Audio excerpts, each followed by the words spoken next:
Hello friends, welcome back to Differential Academy. Today we are going to discuss our first theory lecture which is casting. देखिए production technology के अंदर सबसे पहले हम cover करेंगे casting, then welding, then metal machining process. और ये तीन जब टॉपिक हमारे कवर हो जाएंगे देन इसके बाद हम करेंगे मेट्रोलॉजी, जिसके अंदर हम जिग फिक्चर डिज़ाइन और हमारे जितने भी limit fits and tolerance and go and no go gauge design, ठीक है, ये सारी चीज़ें पढ़ेंगे जो ये हमारा पूरा गेट और ईएस पॉइंट ऑफ व्यू से इंपॉर्टेंट है, ठीक है। और मेट्रोलॉजी के बाद कवर करेंगे हम मेटल फॉर्मिंग प्रोसेसेस, ठीक है। तो ये सारा हमारा जितने भी सब्जेक्ट हैं ये सारे हमारे कवर होते हैं प्रोडक्शन टेक्नोलॉजी के अंदर। और इसको आप MT1 मैन्युफैक्चरिंग टेक्नोलॉजी 1 और मैन्युफैक्चरिंग टेक्नोलॉजी 2 के नाम से भी जानते होंगे। कई जगह कॉलेजेस में इसको MT1 या MT2 के नाम से बोलते हैं, ठीक है ना। तो चलिए डिस्कस करते हैं कास्टिंग। और कास्टिंग के अंदर हमें क्या क्या पढ़ना है। सबसे पहले हम डिस्कस करेंगे introduction of casting and various casting processes. तो जितने भी कास्टिंग प्रोसेसेस हैं जो हम इंडस्ट्री में इंप्लीमेंट करते हैं उनको डिस्कस करेंगे पहले। देन उसके बाद कास्टिंग डिफेक्ट्स, कौन कौन से डिफेक्ट्स हैं जो अराइज होते हैं during the formation of casting product और उनको कैसे कैसे उनको हटाना है, वो सारी चीज़ों को डिस्कस करेंगे। After that we can discuss MCQ of the university exams and IAS and GATE, ठीक है। देखो थ्योरी के साथ साथ हम इसमें डिस्कस करेंगे जितने भी हमारे प्रीवियस ईयर क्वेश्चंस हैं of IAS plus GATE and जितने भी प्रीवियस यूनिवर्सिटी एग्ज़ाम्स हैं उनके क्वेश्चंस को भी डिस्कस करते चलेंगे जी। जैसे मान लो अगर हम कास्टिंग पढ़ रहे हैं, मान लो, तो कास्टिंग के ऊपर कोई यूनिवर्सिटी कैसे जो क्वेश्चन को फ्रेम कर सकती है। फॉर एग्जांपल अगर हमने पढ़ा है कि डिफेक्ट्स, कास्टिंग डिफेक्ट, तो हम एक पर्टिकुलर डिफेक्ट के बारे में डिस्कस करेंगे कि भाई उसके ऊपर क्वेश्चन कैसे बन सकता है, वो सारी चीज़ों को डिस्कस करेंगे। चलिए स्टार्ट करते हैं कास्टिंग, ठीक है। तो सबसे पहले बात करते हैं कास्टिंग प्रोसेस है क्या, एक्चुअल में कास्टिंग का नीड हमें क्यों पड़ा। तो basically the casting is the process involve pouring of liquid metal into the mold cavity allowing it to solidify to obtain the final casting। देखिए एक्चुअल में कास्टिंग क्या है। अगर हमें फॉर एग्जांपल ये अगर एक मैं आपको ऑर्डर देता हूँ कि भाई आपने ये प्रोडक्ट बनाना है, ठीक है, और इसके 5000 पीस प्रोड्यूस करने हैं आपको। अब इसको बनाने के आपके पास कई मेथड हैं। फॉर एग्जांपल आप इसको मशीनिंग से बना सकते हो, दूसरा इसका मेथड है आप इसको अनकन्वेंशनल मशीनिंग से बना सकते हो, जो कि हम आगे डिस्कस करेंगे कि क्या होता है अनकन्वेंशनल मशीनिंग, ठीक है। और आप कास्टिंग से तो बना ही सकते हो जो हम डिस्कस कर रहे हैं। अब हम सबसे पहले प्रेफर करेंगे एक तो लेस टाइम कंज्यूमिंग हो हमारा प्रोसेस, प्लस हमारा प्रोसेस क्या होना चाहिए, इकोनॉमिकल होना चाहिए या फिर चीप होना चाहिए, ठीक है। ऐसा नहीं है कि आप एक प्रोडक्ट बनाने में ही इतना कॉस्ट जो आप खर्च कर दे रहे हैं, बाकी फिर बाद में 5000 पीस के लिए तो आपको बहुत ज़्यादा कॉस्ट पे करना होगा, ठीक है। तो कास्टिंग क्या है, एक चीप प्रोसेस है एज़ कम्पेयर टू मशीनिंग, ठीक है। और हम क्या करते हैं, थोड़ी सी इससे हम मास प्रोडक्शन इजीली कर सकते हैं। सबसे पहला इसका एडवांटेज है, इसको मास प्रोडक्शन कर सकते हैं। और इसका एक एडवांटेज है कि जितने भी हम इंट्रिकेट शेप, जो कि हमारी काफ़ी क्रिटिकल शेप हैं, उनको भी हम इजीली क्रिएट कर सकते हैं हम इससे। फॉर एग्जांपल कास्टिंग की अगर मैं बात करूं कौन कौन से प्रोडक्ट हम बनाते हैं जो हम इंडस्ट्री में यूज़ करते हैं। फॉर एग्जांपल हमारा आपका सिलेंडर ब्लॉक हो गया, पिस्टन हो गया, पिस्टन रिंग्स हो गया, व्हील्स हो गया, हाउसिंग हो गया, ये सारे हम कास्टिंग से बनाते हैं, ठीक है। तो ये सब एक जनरल इंट्रो हुआ कास्टिंग का। अब कास्टिंग को करते कैसे हैं, सबसे पहले तो ये जो फिगर है ये हमारा बता रहा है एक बेसिक फंडामेंटल ऑफ कास्टिंग, ठीक है। फॉर एग्जांपल अगर हमें ये प्रोडक्ट बनाना है, ऐसे मान लो ये आपके पास एक प्रोडक्ट है, ठीक है, आपको ये प्रोडक्ट बनाना है, तो सबसे पहले क्या करेंगे, हम इस शेप का एक बनाएंगे पैटर्न, ठीक है। अब पैटर्न को हम बना सकते हैं, या तो हम पैटर्न को वुड का ले सकते हैं या फिर हम पैटर्न को मेटल का ले सकते हैं, ठीक है, डिपेंडिंग अपॉन द ड्यूरेबिलिटी। अगर हमें ड्यूरेबिलिटी ज़्यादा रखनी है पैटर्न की तो हम मेटल यूज़ करेंगे, अगर हमें ड्यूरेबिलिटी कम रखनी है तो हम वुड यूज़ करेंगे, ठीक है। वो हम आगे डिस्कस करेंगे टाइप्स ऑफ पैटर्न के अंदर and the material of pattern के अंदर, ठीक है। तो ये हम पैटर्न यूज़ करेंगे और बाकी सारे जो अरेंजमेंट होंगे वो सारे हम यूज़ करेंगे, ताकि हम क्या करें कि जो अपना प्रोडक्ट है वो एक डिज़ायर्ड शेप में निकले। और उसके बाद हम फर्दर ऑपरेशन करते हैं मशीनिंग और आपका जो ग्राइंडिंग, जिससे हमें एक फाइनल प्रोडक्ट निकल के आता है जो हमारी डिज़ायर्ड थी हमारी स्टार्टिंग में ही, ठीक है। तो ये एक हमारा बेसिक फंडामेंटल है कि हमारे जो भी इक्विपमेंट्स हैं like pouring basin, cope, lug pin, that is drag, that is riser, sprue, parting joint या फिर हमारा पार्टिंग प्लेन भी बोलते हैं इसको, ठीक है। तो ये हमारा एक बेसिक इंट्रोडक्शन हुआ। तो कास्टिंग की अगर बात करें तो बेसिक कास्टिंग के फंडामेंटल 4 स्टेप्स होते हैं, ठीक है। फंडामेंटल 4 स्टेप्स हैं जिसके अंदर हम सबसे पहले इन्वॉल्व करते हैं मेल्टिंग द मेटल, ठीक है। जिस मेटल से हमें कोई भी प्रोडक्ट को बनाना है, सबसे पहले हम उस मेटल को कलेक्ट करेंगे और उसको मेल्ट करेंगे। ठीक है, सबसे पहले हमारा प्राइमरी हमारा ऑब्जेक्टिव होगा कि हमारे जिस मेटल को हमें मेल्ट करना है या फिर जिस जिस ऑब्जेक्ट को हमें बनाना है, जिस भी मटेरियल से जो हमारे पास रिक्वायरमेंट आई है, उस मेटल को हम पहले मेल्ट फॉर्म में करेंगे। विद अगर हमें कुछ एडिशन भी करना है तो हम एडिशन भी यूज़ करते हैं by some additive materials to improve the quality like mechanical properties of the particular product. ठीक है, तो उसके बाद हमारा सेकंड मेथड होगा, दैट इज सेकंड हमारा स्टेप होगा, वो है pouring of molten metal into the previously prepared mould. ठीक है, एक हम मोल्ड कैविटी बनाएंगे और उसके अंदर क्या करेंगे हम, जैसे हमारा ये मोल्ड कैविटी है तो उसके अंदर हम क्या है, हमारा मोल्टन मेटल को पोर करेंगे। Then after that we letting it to solidify. ठीक है, तो इसके बाद हमें इसे छोड़ देना है कि आफ्टर सम टाइम कि ये सॉलिडिफाई हो जाएगा और उसके बाद हम इसको निकालेंगे। That is next step is cleaning और we can say removal of casting and cleaning of the casting. ठीक है, और देन इसके बाद जो इसी का सब पार्ट भी हम कई बार बोल देते हैं फर्दर ऑपरेशंस, लाइक अगर हमें सरफेस फिनिश अच्छी चाहिए तो हम इसकी ग्राइंडिंग करते हैं और मशीनिंग भी कर देते हैं कई बार अगर हमें मेटल रिमूव करना है तो। ठीक है, तो ये सारे हमारे बेसिक फंडामेंटल 4 स्टेप्स हैं जो कास्टिंग के, जो हम प्रेफर करेंगे कि ड्यूरिंग द कास्टिंग ये हमें चारों स्टेप को फॉलो करना ही होगा। फर्स्ट इज़ मोल्टन मेटल को अगर हमें यूज़ करना है तो हम उसको पर्टिकुलर मेटल को लेंगे और उसको एक अप्रोप्रिएट टेम्परेचर तक मेल्ट करके पोर करेंगे हमारी मोल्ड कैविटी के अंदर। नेक्स्ट स्टेप इज़ हमारा मोल्टन मेटल जब हम पोर कर देंगे उसके बाद उसको हम छोड़ेंगे कुछ टाइम के लिए सॉलिडिफिकेशन के लिए। After that we remove the casting from the sand mould and then clean और फर्दर मशीन ऑपरेशन भी कर सकते हैं अगर हमें डिज़ायर्ड है उस प्रोडक्ट पिक के लिए कोई भी पर्टिकुलर रिक्वायरमेंट के अकॉर्डिंग। ठीक है, तो ये हमारा बेसिक फंडामेंटल हुआ। अब बात करते हैं कुछ जितने भी हमारी कास्टिंग रिलेटेड टर्म्स हैं। फॉर एग्जांपल ये फिगर हमने अभी डिस्कस किया है कि कौन कौन सी चीज़ें हैं जिसमें अभी हम यूज़ करते हैं बेसिक फंडामेंटल कास्टिंग के लिए। सबसे पहले बात करते हैं फ्लास्क की। देखिए, moulding flask is the one of which hold the sand mould. सबसे पहले हम क्या करेंगे, एक मोल्डिंग फ्लास्क लेंगे जो यूज़ करते हैं हम, और उसके अंदर हम क्या करते हैं, सैंड मोल्ड को फिल करते हैं।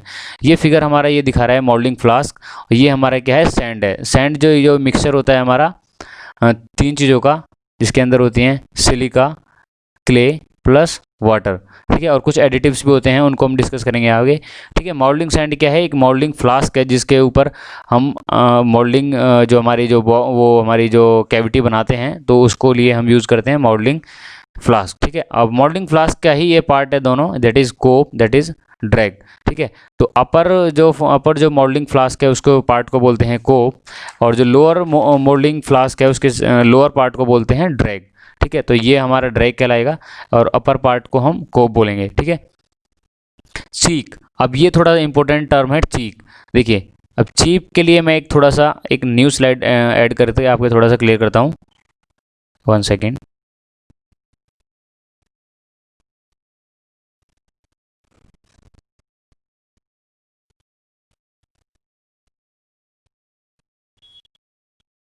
फॉर एग्जाम्पल, आपका जो प्रोडक्ट है, प्रोडक्ट की हाइट काफ़ी ज़्यादा है। ठीक है, फॉर एग्जांपल ये आपने प्रोडक्ट को ही बनाना है।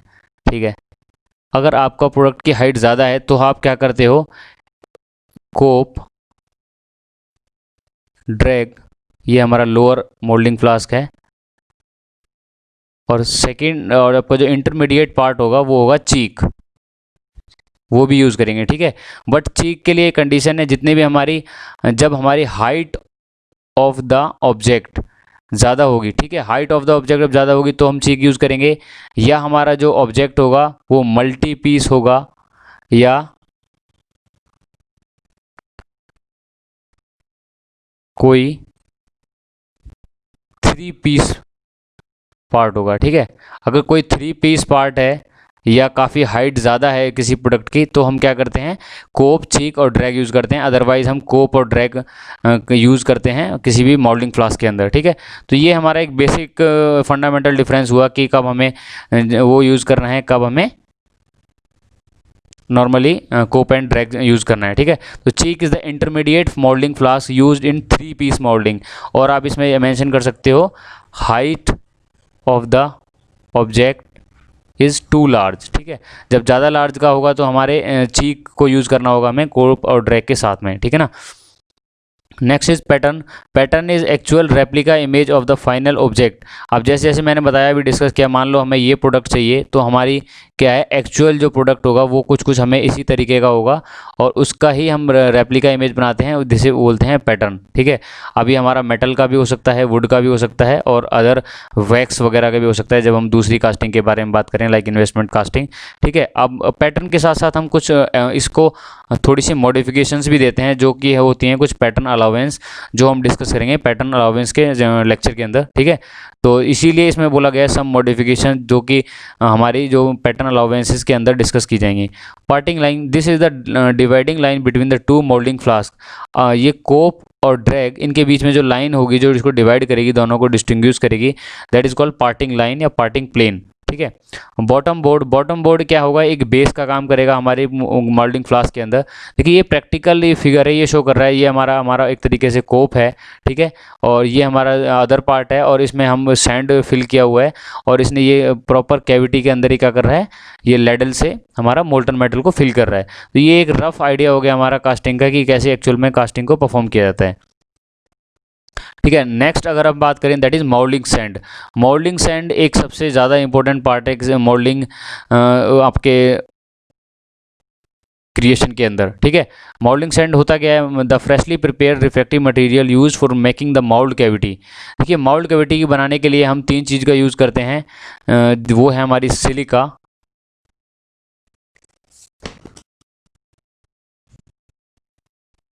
क्ले प्लस वाटर, ठीक है। सिलिका का हम परसेंटेज यूज़ करते हैं 70 to 80%, क्ले 15 to 25% और वाटर और मॉइस्चर 4 to 8%, ठीक है। ये हमारा हमारा कंपोजिशन है किसी का हमारा मोल्डिंग सैंड का, ठीक है। और रिफ्रैक्टिव का मतलब क्या होता है कि हीट रेजिस्टेंट, ठीक है। कोई भी मेटल रिफ्रैक्टिव जब होगा जब उसकी गुड हीट रेजिस्टेंस कैपेबिलिटी होगी। तो हमारी जो मोल्डिंग सैंड होती है जिसमें हम मोल्डिंग आपका जो मोल्ड बनाते हैं वो एक रिफ्रैक्टिव मटेरियल होना चाहिए और उसके अंदर जो proper appropriate amount of silica, clay और वाटर का मिक्सचर होता है ये हमारा, ठीक है। Silica, clay and water. तो आपको ये तीन चीज़ें याद रखनी है, इनका परसेंटेज याद रखना है, कई बार पूछ लेते हैं परसेंटेज कितना होता है, ठीक है। तो ये मोल्डिंग सैंड है। और नेक्स्ट इज बेकिंग सैंड। देखिए जब हम मोल्ड कैविटी के अंदर मोल्टन मेटल फिल करते हैं तो जो इसके जो क्लोज जितनी भी सैंड आती है जो इसके कांटेक्ट में आती है हमारी जो मोल्ड कैविटी के अंदर, तो ये सैंड क्या हो जाती है, बर्न हो जाती है काफ़ी, ठीक है। तो ये बर्न सैंड का जब हम दूसरी बार जब हम यूज़ करते हैं दोबारा से, अगर हम प्रोडक्ट को बनाते हैं कास्टिंग को, तो इस सैंड को हम यहाँ पे यूज़ करते हैं, ठीक है। तो इसको हम बेकिंग सैंड बोलते हैं, जो कि प्रीवियसली यूज्ड सैंड होती है या फिर हमारी प्रीवियसली बर्न सैंड होती है।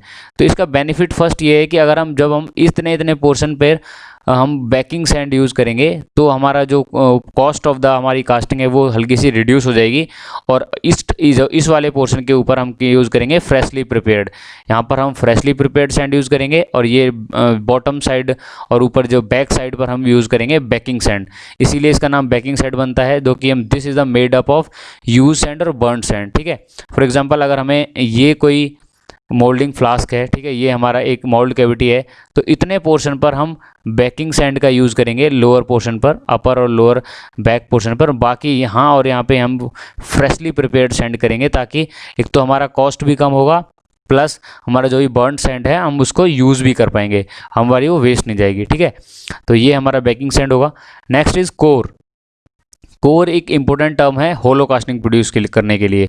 देखिए अगर हमें होलो कास्टिंग प्रोड्यूस करनी है तो हम कोर का यूज़ करते हैं। Core is use for making the hollow cavities in the casting, ठीक है। अब अगर हमें कोई कास्टिंग को होलो रखना है, फॉर एग्जांपल ये हमारा कोई कास्टिंग का प्रोडक्ट है इस तरह का, ठीक है, और हमें इसको होलो रखना है अगर यहाँ पे, तो हम क्या करेंगे, एक sand mould, previously sand mould create करेंगे और इसको माउल्ड कैविटी के अंदर with the help of chaplets के हेल्प से हम इसको क्या कर देंगे, प्लेस्ड कर देंगे, ठीक है। आगे बढ़ेंगे हम, चैपलेट्स क्या होती हैं, ठीक है। चैपलेट्स का बेसिकली फंक्शन क्या है, हमारा कोर को होल्ड करना, ठीक है। अब ये कोर हमारा क्या करेगा, जब हमारा मोल्टन मेटल फिल होगा तो हमारी जो कैविटी को, हमारी नॉर्मल कैविटी को फिल होने के बाद बीच का जो पोर्शन होगा जहाँ पर सैंड होगी वहाँ पर कोई फिलिंग नहीं होगी और हमारा जो ऑब्जेक्ट होगा वो होलो हो जाएगा, ठीक है। तो आपको याद रखना है कि core is use for the making the hollow cavities. अगर हमें नॉर्मली सॉलिड रखना है तो हम कोर का यूज़ नहीं करेंगे, बट अगर हमें होलो कास्टिंग प्रोड्यूस करनी है तो कोर का यूज़ एसेंशियल हो जाएगा, ठीक है। Next is pouring basin. Actual में पोरिंग बेसिन क्या है, पोरिंग बेसिन एक फनिल शेप होता है हमारा, ठीक है। अगर हम बात करें तो अगर जैसे जैसे इस पोर्शन पे हम डालते हैं, एक मिनट में पेन का कलर चेंज कर लेता हूँ।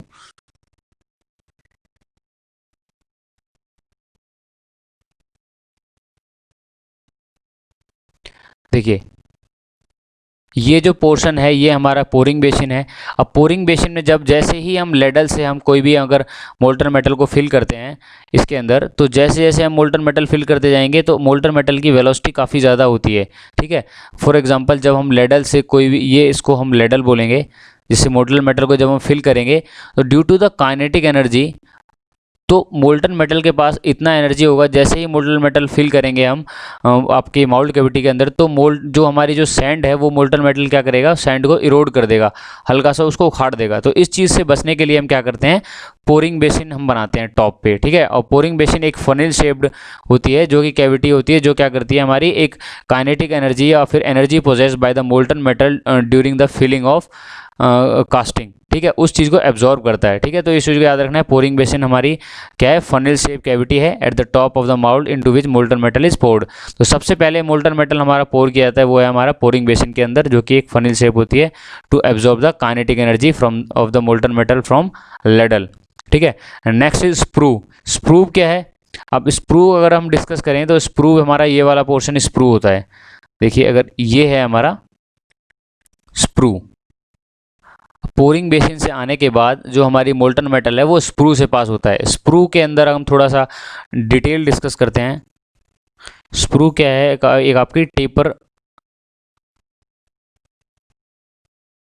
ये डिस्कस करते हैं। फर्स्ट फॉर एग्जांपल आपका ये कास्टिंग है, ये आपका होल्ड कैविटी है, ठीक है।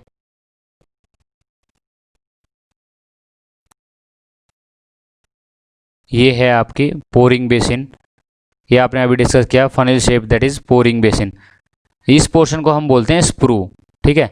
जैसे ही मोल्टन मेटल हमारा लेडल से हम जब पोरिंग बेसिन में फिल करेंगे तो उसके बाद जो मोल्टन मेटल एंटर करेगा स्प्रू के अंदर, तो सेकंड पैसेज है हमारा ये एंटर करने जो करता है हमारा पोरिंग बेसिन के बाद। अब जैसे जैसे मोल्टन मेटल हमारा डाउनवर्ड जाएगा तो इस हाइट की वजह से मोल्टन मेटल के पास कुछ काइनेटिक एनर्जी होगी, ठीक है।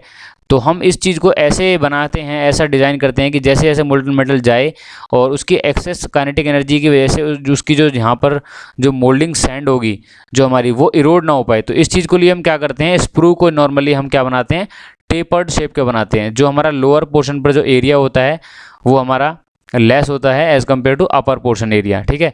तो A1 is greater than A2, ठीक है। तो आपको ध्यान रखना है कि हमारा जो जो स्प्रू होता है वो शेप में क्या करते हैं, हम टेपर बनाते हैं। और इसका सबसे बड़ा बेनिफिट क्या है, अगर हम टेपर स्प्रू रखेंगे तो हमारी जो एयर एस्पिरेशन है वो इफेक्ट भी हमारा क्या हो जाएगा, रिड्यूस हो जाएगा। अब ये एयर एस्पिरेशन क्या है, इसको हम डिस्कस करते हैं कि एयर एस्पिरेशन हम क्या चीज़ है। एयर एस्पिरेशन देखिए, जब कोई भी मोल्टन मेटल, कोई भी अगर लिक्विड मेटल जब डाउनवर्ड फ्लो करता है तो उसके अंदर कैपेबिलिटी होती है एयर को ऐड करने की, ठीक है। अब एयर को जब ये ऐड कर लेगा तो एयर के जो बबल्स होंगे वो हमारी एयर बबल हमारी कैविटी के अंदर चले जाएंगे और हमारी क्या है, कास्टिंग को ख़राब कर देंगे। तो इस चीज़ को रोकने के लिए हम क्या करते हैं, स्प्रू को हम टेपर बनाते हैं, ना कि हम स्प्रू को स्ट्रेट रखते हैं, ठीक है। अगर हम स्प्रू को स्ट्रेट रखेंगे, फॉर एग्जाम्पल ये स्प्रू स्ट्रेट है, तो मोल्टन मेटल जब स्ट्रीम आएगी इस शेप की तो क्या होगी, वो अपने साथ एयर को डिसॉल्व कर लेगी और एयर डिसॉल्व के इसी प्रोसेस को बोलते हैं एयर एस्पिरेशन। तो इससे बचने के लिए हमारे जो जितने भी हमारे स्प्रू का डिज़ाइन है वो हमारा क्या रखा जाता है, टेपर रखा जाता है, ठीक है। तो आपको ये चीज़ अपने थोड़ा सा फोकस करने की एयर एस्पिरेशन क्या है और इस एस्पिरेशन को हम क्यों अवॉइड करते हैं, ठीक है। तो ये हुआ sprue. After that we can discuss runner, the passageway in the parting line through which the molten metal is flow in the regulated before they reach the mould cavity। अब आफ्टर दैट स्प्रू, स्प्रू के बाद ये वाला portion that is called runner, और sprue के बाद ये runner में जाएगा जो कि पार्टिंग प्लेन पे होता है। रनर के बारे में आपको सबसे बड़ी चीज़ याद रखनी है कि ये पार्टिंग प्लेन में होता है, ठीक है, पार्टिंग प्लेन में होता है। और इसके बाद ये एक्चुअल हमारी एंट्री होगी हमारी गेट के through. Actual entry of the casting molten metal is called gate, और उसके बाद ये हमारी माउल्ट कैविटी के अंदर जाएगा, ठीक है। तो पार्टिंग जो रनर को हम कहाँ लगाते हैं, पार्टिंग प्लेन में, ठीक है ना।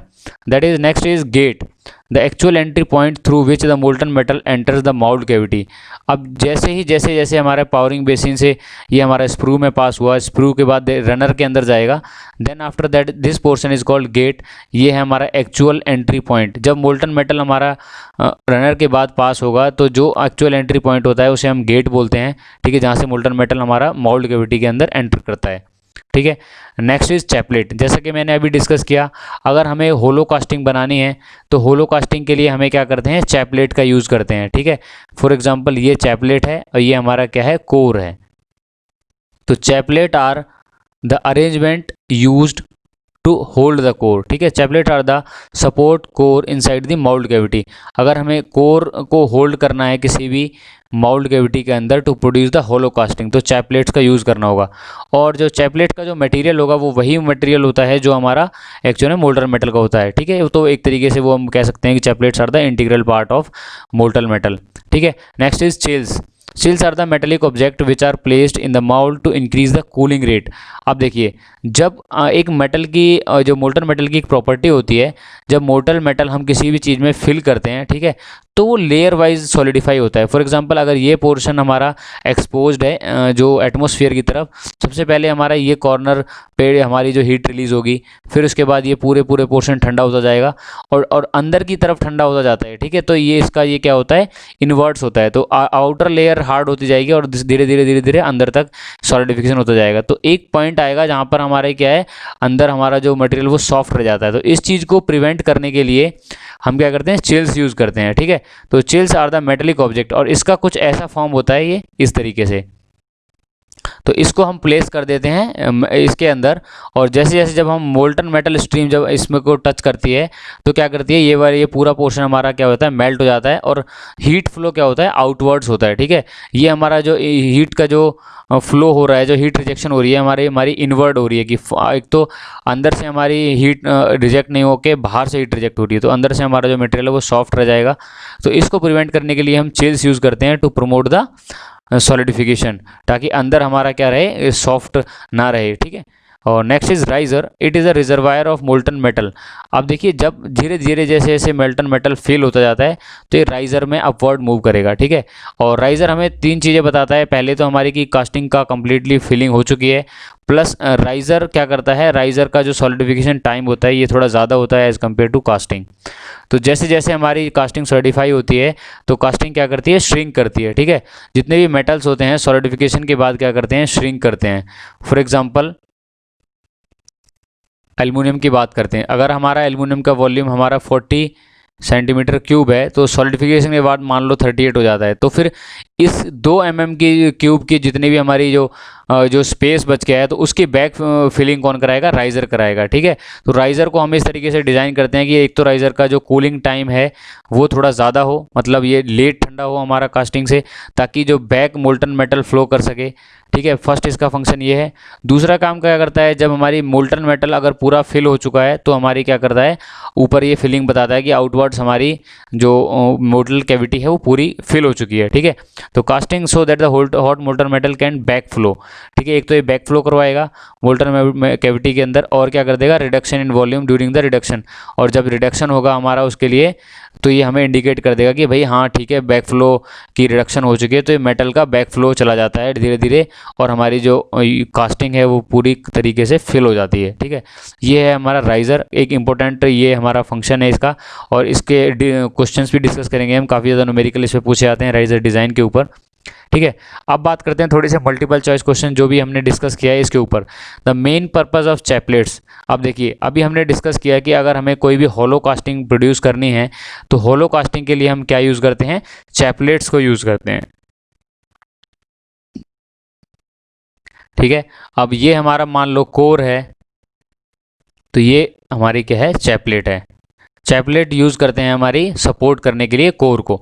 और एक चैपलेट्स का एक स्टैंडर्ड एम्पेरिकल फार्मूला होता है जो हमें बताता है कि 1 न्यूटन फोर्स को सपोर्ट करने के लिए 29 mm² area of chaplet require होता है। ठीक है, तो ये आपको याद रखना है। 1 न्यूटन फोर्स को अगर आपको सपोर्ट करना है किसी भी कोर के, तो आपको 29 mm², ठीक है, 29 mm² एरिया की चैपलेट रिक्वायर्ड होगी। ठीक है, तो main purpose of chaplet is to ensure the directional solidification, ये भी नहीं है। टू प्रोवाइड एफिशिएंट वेंटिंग, ये भी नहीं है। To align the moulding box, नहीं। तो हमारा आंसर हो जाएगा टू सपोर्ट द कोर। ठीक है, तो chaplets are use to support the core. ठीक है, next question is which of the following method are use for obtaining the directional solidification for the riser design. अब जैसे मैंने डिस्कस किया, riser design एक इंपॉर्टेंट टॉपिक है, आगे हम डिस्कस करेंगे। तो इस क्वेश्चन को सॉल्व करते हैं। तो क्या पूछा जा रहा है, which of the following methods are use for obtaining the directional solidification. कौन से मेथड डायरेक्शनल सॉलिडिफिकेशन के लिए यूज होते हैं। सबसे पहले क्या है, सूटेबल प्लेसमेंट ऑफ चिल्स।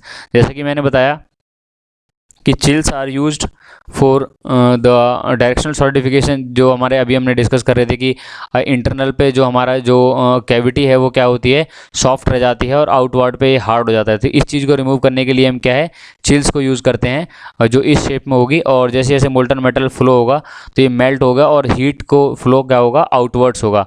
तो अंदर से सॉलिडिफिकेशन होते हुए बाहर की ओर सॉलिडिफिकेशन होगा।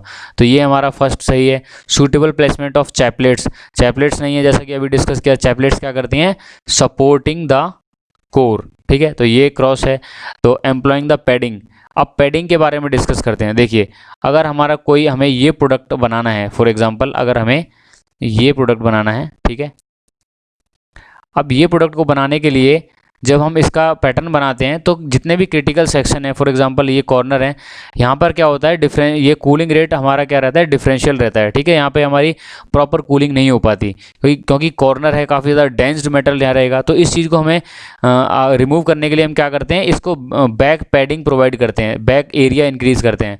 ठीक है, तो हम जितना ज़्यादा एरिया हमारा सरफेस एरिया इंक्रीज़ होगा उतना ही अच्छा हमारा क्या होगा, हीट ट्रांसफ़र होगा। ठीक है, more be the area, more be the heat transfer. ठीक है, and more be the volume, more be the heat content accumulation. ठीक है, तो ये आपको दोनों चीज़ याद रखनी है।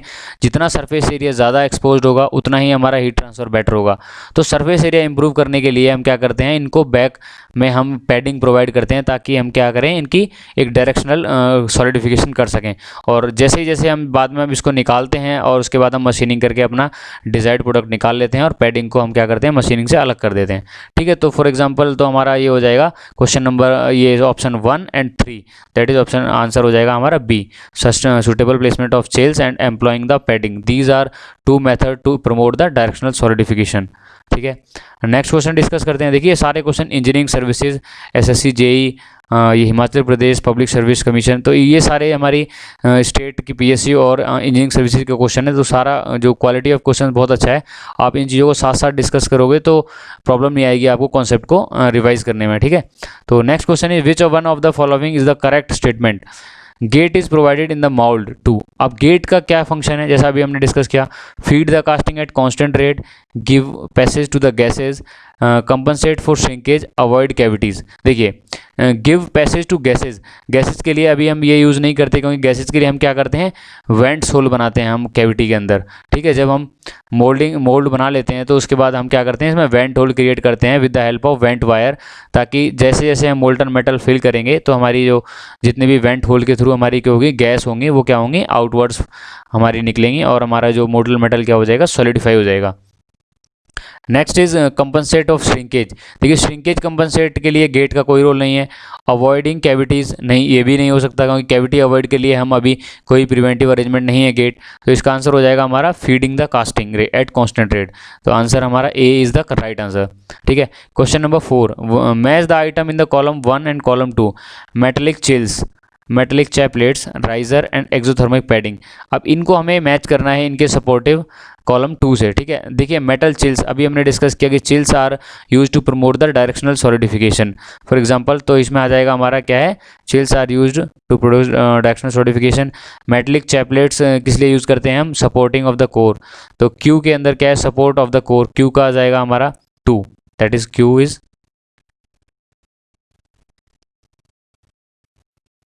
Q का आ जाएगा 1 सपोर्ट ऑफ द कोर, ठीक है। राइजर, राइजर क्या है हमारा, राइजर सेक्शन से आ जाएगा reservoir of the molten metal, जैसा कि अभी हमने डिस्कस किया। Riser is a reservoir of molten metal, जो कि बैक फीडिंग कराता है हमारी कैविटी की, और हमें क्या बताता है कि जो हमारी जो कैविटी है वो कम्प्लीटली फिल हुई है नहीं हुई है। तो हमारा R का आ जाएगा 2, ठीक है। Q का 1, R का 2, ठीक है। तो ये हमारे ऑप्शन डी के अंदर है। तो वैसे ही metallic chills are used for progressive solidification and exothermic padding are use for control the cooling rate at critical sections, ठीक है। तो ये हमारे कुछ इन पर बेस्ड क्वेश्चंस हुए, ठीक है।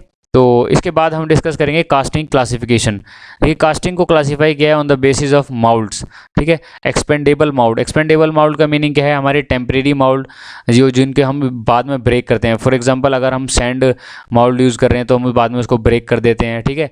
और परमानेंट माउल्ड की बात करें, अगर हम मेटेलिक माउल्ड यूज़ करते हैं। और उसके बाद बात करें हम कॉन्टिन्यूस कास्टिंग, जिससे हम बनाते हैं रॉड को, शीट को, बार्स को, और हाई प्रोडक्शन रेट रखते हैं और इनिशियल कॉस्ट जिसका काफ़ी ज़्यादा हाई होता है, ठीक है। तो ये हमारी एक्सपेंडेबल कास्टिंग की बात करें तो उसकी क्लासिफिकेशंस है सैंड कास्टिंग या सैंड मोल्डिंग, ठीक है।